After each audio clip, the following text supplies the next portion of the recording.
Hello. Welcome back to On the Daily. Today, I am going to tell you all the things I would do if I was starting back at zero and trying to build a six-figure business. So, if you are trying to build a six-figure business, then keep listening because this one's for you. Before I get into this episode, I want to tell you about a couple things. Number one, I have a free Facebook community now.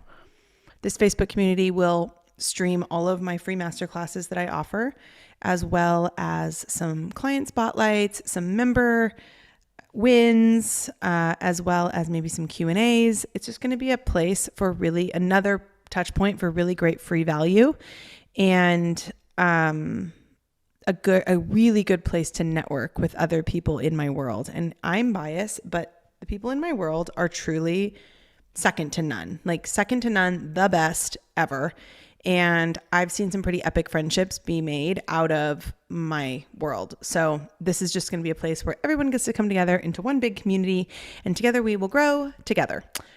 Together we will grow together. Wow. Okay. Anyway, if you want to join that free Facebook community, click the link in our show notes. You can always come to Instagram and ask for the link, and I can send it to you there.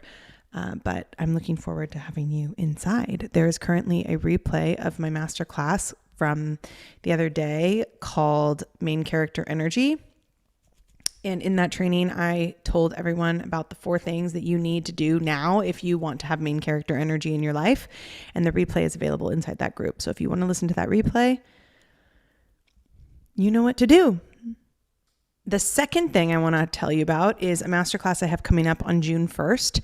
This masterclass is called Foundations for a Six-Figure Business. I am going to talk about all the things that you'll need to really build a six-figure business and maintain it, because I think it's easy to hit 6 figures. It's another thing to stay at 6 figures. And that is something that I think people struggle with. Is getting to 6 figures is not hard. Staying there can be a challenge. And what I'm going to talk about in this masterclass is ways that you can hit that number, hit $100,000 in your business, and B, stay at $100,000 and keep growing. So it's the scalability of a 6-figure brand. That masterclass is currently on sale for $111, but the price will go up to $199, I think, $197, $199 by the time we have it on June 1st. So again, if you want to be a part of that, click the link in our show notes. Come to my website, come to Instagram, Danielle_on the daily. Lots of places that you can hear about that. All right, let's get into this episode. If I had to start over from zero and build a 6-figure business, there are definitely some things I would keep that I did the first time and the second time, but there's also things that I would not focus on. And that is what I'm going to share with you today. If you are building a 6-figure business, congratulations. Also, I want you to keep in mind that 6-figure business is $10,000 a month. That's more than a 6-figure business. That's a $120,000 business. So if you want a 6-figure business, you're looking at about 9.5, I think, 9,000 a month, 8,500 a month. And you have a 6-figure business. So for the purposes of this, we're going to talk about a 10K month, but 10K months are not that hard. And that's a big shift that you need to have in order to hit 6 figures, is to really take a step back and understand that $10,000 a month is not a big deal. And once you really believe that, that number will come quicker than you think. So that's my first little piece of advice for you in this episode. Oh my gosh, what if I did a whole episode in a British accent and didn't even give any context for it? I just did it. That would be hilarious. Okay, moving on. So the first thing I would do if I was starting from zero is I would focus on building my audience. I think when I talk to clients whose offers aren't selling, the top 3 reasons I see as to why that is number 1, they're actually not selling their offer, which is a whole other thing for a whole other day. They're not selling their offer. Number two is they don't have an audience to sell to, right? And the third being that like the technicalities were off, like, funnels didn't work right. It's not marketed well, that kind of stuff. But for the most part, I would say most of it is that people don't have an audience to sell to. And if you don't have an audience to sell to, you are not going to sell anything, because at least in my industry, the standard conversion rate is about 2%. So you think about how many people have to be seeing your offers and your sales pages in order to make a purchase by that statistic. That's a lot.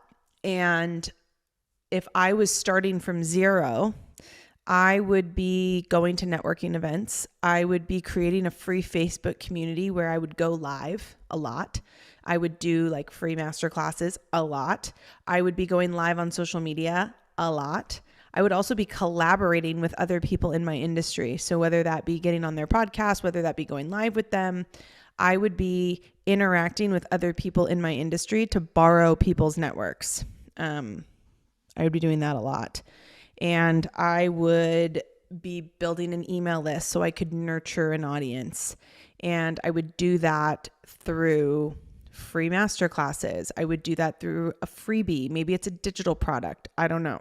I would create something to give away for free in order to build an email list, because your social media followers are not your network beyond Instagram. You have to be able to like take them. If Instagram were to shut down, could you still connect with your clients? And if the answer is no, or even not your clients, like even like your warm market, could you connect with them? If the answer is no, then that's a problem. You need to build an email list. So I would be doing that to build. Well, I guess that's like number 2, because that builds your audience, yes, but it also nurtures your audience. So I would be building an audience. You can build an audience, you can buy an audience, or you can borrow an audience. And I would be doing all 3. I'm not saying buy followers. I'm saying like, if there's like a networking thing that you can pay to be a part of, and like, you get your voice, or you get, to meet new people, I would do it. I would definitely do that. Number 2 is you have to nurture the audience you already have. People think that like when they put an offer up that they just can sell it once and then not really sell it again. And unfortunately, people have the attention span of a goldfish. And in order to truly make sales, you have to continue to sell to them. And you may not have a huge audience right now. Maybe you do have a huge audience. You have to have the wherewithal to know that you have to sell every day. If I was building to a 6-figure business, I would be selling on my stories, on my Instagram, on my TikTok every single day. At least once per day, I would be selling. I still do that. When I'm in like a real launch, when I'm really launching something, I post about it every single day. I make it pretty hard to miss that I am selling something. And that's a huge hurdle that I see a lot of brand new entrepreneurs have to jump over, is they don't want to be too salesy. And you have to get over that, first of all, because if you have a business, technically you're probably selling something and you're not going to make money unless you do. So you have to get over that. Also, it's been said, I've heard this said before, and I resonate with it so deeply, but if you're too worried about being too salesy and people being upset that you're too salesy, those are probably not the people that you want in your business anyway. And so you really just should not even consider them when deciding how much to sell. But if you are building to 6 figures and you are selling something, you need to be doing that every single day. Like that's a non-negotiable, and that you need to nurture your audience. So whether that be through your podcast, whether that be through a free community, whether that be through Instagram Live, whether that be through in-person free events that you offer, however you do it, you need to nurture your audience. You need to make them feel seen, heard, loved, and appreciated. Because if they don't feel seen, heard, loved, and appreciated, guess what? They are not buying anything from you, and they're just going to continue to take your free content. And that's just the way it is. So that's the second thing I would do if I was building to 6 figures. Third thing I would do is have a really clear offer. And I would keep it simple. I think, and I did this actually. So I don't know. This is what I'm saying. I wouldn't do this again. If I was starting over from zero, I would keep it really simple, and I would have one or two main offers, maybe a low ticket and a high ticket offer, maybe three offers, maybe a low, a mid, and a high ticket offer, like a low ticket cash injection, quick cash offer, like a masterclass, a mid ticket offer. Maybe it's like a group program of some sort. And then a high ticket offer could be like private coaching or private mentorship or, private package, like an all done for you package, whatever it is. That's how I would start out. And when I first started out, I was just doing like master classes because I was just still trying to find my voice as like a coach and really figure out like who or what I wanted to talk about and who I wanted to speak to. And so I was doing a lot of different topics, which obviously it worked for me and I was successful, but I did feel a little bit like my wheels were turning for a long time instead of just picking maybe a different master class every couple months, but then a mid-ticket offer that's like a program that I just launch and relaunch over and over again. And then a high-ticket offer, which is however many clients I want to take for private mentorship. And that for you and your business could be like an all-in package or, the works or a made for you thing, like whatever it is. So that I would do that mainly because when you're first getting started and you're wanting to scale to six figures, you need, like I said, you need to nurture your audience. You need to build trust. And the way that I think people can do that really easily with a lot less stress than what I put myself through when I built my business is just keep it simple. Have those three offers and sell the mid-ticket primarily, right? Sell those cash injections as a, something like a masterclass that will sell, right? Anytime I drop like a content masterclass or the one I'm doing in a couple weeks, this Foundations for a Six-Figure Business, anytime I've launched those, they sell. And I know they're going to sell and I know I'm going to make money, and that's a great cash injection. I don't rely on those in my income though. What I rely on for my income are like my mid and high ticket offers. So I would focus on that mid ticket offer, that group program, whatever it is, your signature package. I would focus on that. And then, you can always upsell the high ticket package as well. But I would launch that mid-ticket offer over and over and over again. And every time I would refine it, change it. If I need to raise the price, I'll raise the price, figure out ways to make it better. And every time you do that, the people that saw it the first time and didn't buy it are going to see it and they're going to go, ooh, I could do that. So I would get very clear on what I am selling, and I would keep the selling simple if I was trying to build to six figures.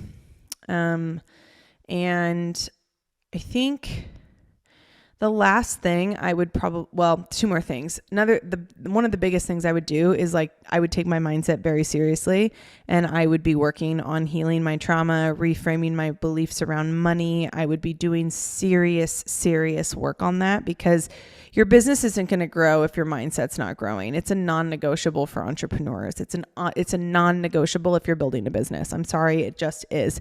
And the people that think they don't have trauma to heal, I literally was told that one time. I was hosting like a call series, and I said something about, we're going to help people heal their trauma. And the answer was literally, well, what if I don't have trauma? And I'm like, what? What? That's not a thing. But you have to be willing to heal some of these things. You have to be willing to kind of like heal the wounds that you've been perpetuating because they've been keeping you stuck. And if I was doing it again I did this and I would keep this. I would be working on my mindset. I would be reading books. I would be listening to podcasts. I would be, I would be doing all the things. And then on the other side of that is I would get a coach if I was starting over. And I didn't do this right away. Actually, I was like, ooh, I could do this on my own. And I did, obviously, but it took longer than it could have had I just jumped into a coaching program or jumped into a mentorship container with a coach. So I would say if I was building again, I would absolutely be working with a coach or a mentor. And by the way, coaching is really just like, I am a coach. I am teaching something that I've learned to you. Mentorship is more of we get to walk together. We get to, grow together. It's a more personal, intimate relationship, which mentorship is reserved for my high ticket containers, my mastermind, and my private clients. Everything else is coaching. And so I would get a coach for sure. And also it's just so crazy to me, like people will come to me and they'll say, oh, I'm really trying to grow this business. And I'm like, that's awesome. And, they say they want to like work with me, and I'm like, okay, great. And I tell them the price, and they're like, ooh, that's a lot of money. I don't know if I can do that. And y'all, like, you have to get over that if you're trying to be an entrepreneur. Like, if you're building a new business and you're trying to scale it to 6 figures, but you're not even willing to invest a couple $100s into it, maybe it's for tech or coaching, it's just not going to happen. Like, your business is just not going to grow to the level you want it at. And part of like the definition of being an entrepreneur is somebody who takes risks. So I would say, as much as I wish that we could all just like get to where we're going without ever like investing in our business, it's just not the case. And whoever has told you that has lied. You have to invest in your business if you want it to grow. It's a non-negotiable. So I would say those are the top things I would do if I was starting over from zero. And I hope this was helpful for you. And if it was, go ahead and share it. Danielle_on_the_daily. You can come talk to me about it if you have questions. And I'll see you in the next episode. Bye.